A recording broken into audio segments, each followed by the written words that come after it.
कधीच नाही चुकणार तुमचे फेवरेट टीव्ही शो झी5 सोबत, तेही एकदम फ्री.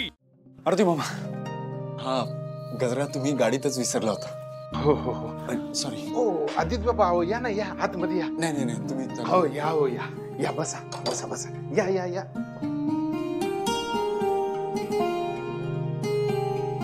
बसा बसा.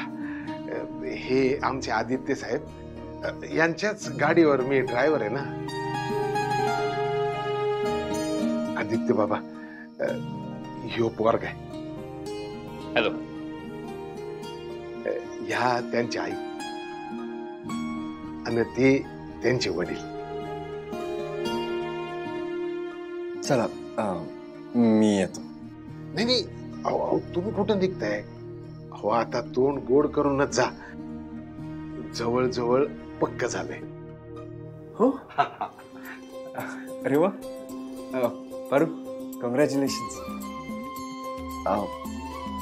सॉरी, तुमचं नाव? अजय. अजय, खूप खूप अभिनंदन. थँक्यू. आणि सर, तुम्ही खरंच थांबा थोडा वेळ. हो हो. ओके. आपल्या वेळची पिढी वेगळी होती आणि आत्ताची पिढी वेगळी आहे. तुमची काही हरकत नसेल तर मुलाला आणि मुलीला एकमेकांशी थोडं बोलू द्यात का? काय, शेवटी संसार त्यांना करायचा आहे ना, नंतर चिंता नको. ते काय साहेब, बरोबर ना? हो, ऍक्च्युली चालतंय की, म्हणजे आपल्याला काय त्याचं, तुम्ही म्हणाल तसं.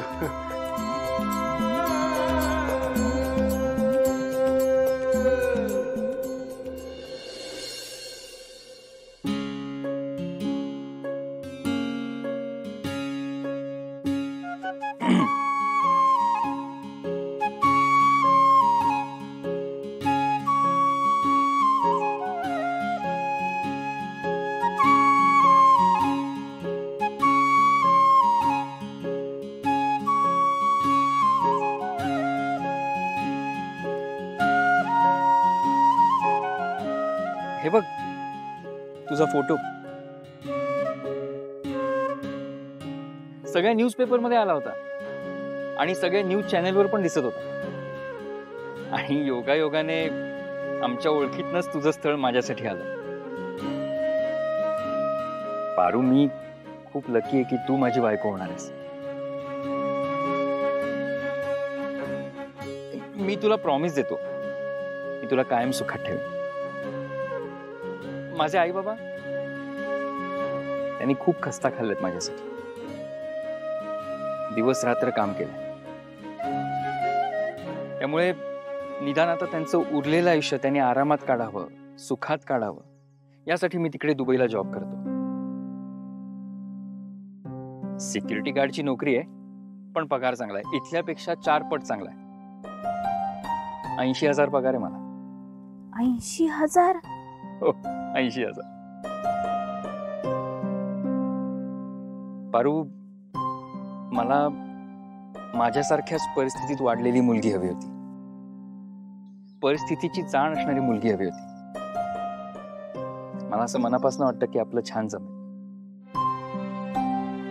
बाय द वे, म्हणजे मला माहितीये की तुला इथली ओढ जास्तच असणार आहे, पण लग्नानंतर आपल्याला दुबईला जावंच लागेल. लगेच. लगेच? हो, लगेच. आणि लग्न सुद्धा आपल्याला लवकर करून घ्यावं लागणार. काय, तिथला जॉब ना खूप जबाबदारीचा आहे, खूप रिस्पॉन्सिबिलिटीज आहेत माझ्यावर. त्यामुळे मला अशी मोठी सुट्टी घेता येणार नाही. तुला आवडेल ना दुबईला यायला?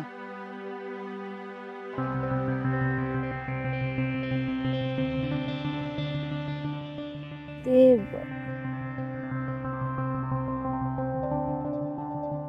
नाही आवडणार? खरं सांगू, मला इथनं लांब नाही जायचं.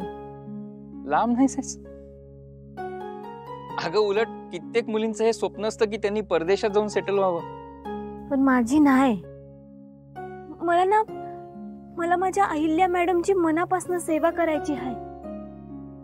बाची काळजी घ्यायची आहे. गणूला खूप शिकवून मोठा माणूस बनवायचा आहे. म्हणजे थोडक्यात तुझ्यावर खूप जबाबदाऱ्या आहेत.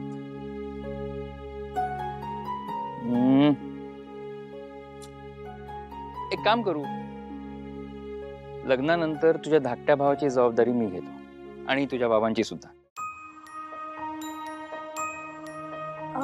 पण मग आपण दुबईत कायमचं जायचं नाही, म्हणजे थोडे दिवस ठीक होतं पण कायमचं म्हणजे माझा जॉब. बरं, एक काम करूयात, लग्नानंतर 2-3 महिने तू माझ्याबरोबर चल दुबईला, नंतर ये परत इकडे.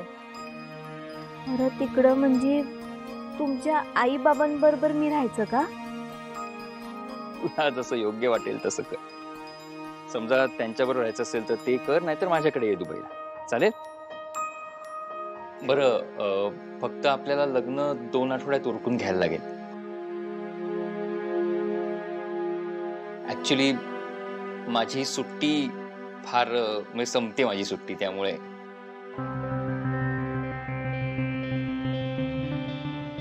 काका तुम्ही अजिबात टेन्शन घेऊ नका. लग्नाची सगळी तयारी मी करेन. अहो, आणि मला गाजावाजा करत लग्न करायचंच नाही. तुम्हाला कशाला उगाच खर्चात पाडू मी. मला पारूला उद्या घेऊन पासपोर्ट ऑफिसला जायचंय. त्याच्या ज्या काही फॉर्मॅलिटीज आहेत त्या तुम्हाला मी फोनवर सांगतो. उद्या घ्यायला येईन मी, चालेल? येऊ? तुम्ही कशाला पाया पडताय? हा, असं.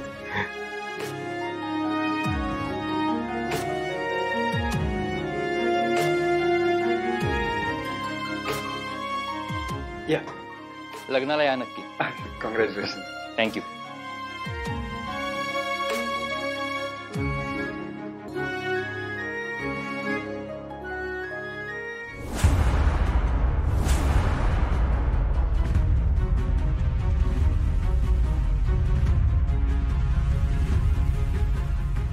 असा कसा गजरा पडला? काही अशुभ संकेत तर नाही ना? गजरा पडला होता. देवच पावला बघा. वाटलं नव्हतं की पहिलंच स्थळ येईल आणि माझ्या पिल्लाला माझ्या घरट्यातनं घेऊन जाईल. हरकत नाही, पोरग सोन्यासारखं आहे. सुखात ठेवल ना पारूला. माझ्या नोकरीपायी अन्याय केला मी पोरीवर, पण हे पोरग समद भरून काढल. देवानी पण कसं नातं बनवलंय बघा बाप आणि मुलीचं. म्हणजे ज्या बापाला पोरगी आहे, जगातला सगळ्यात भाग्यवान बाप तो. झी5 ॲप डाउनलोड करा आणि पहा सर्व एपिसोड्स एकदम फ्री.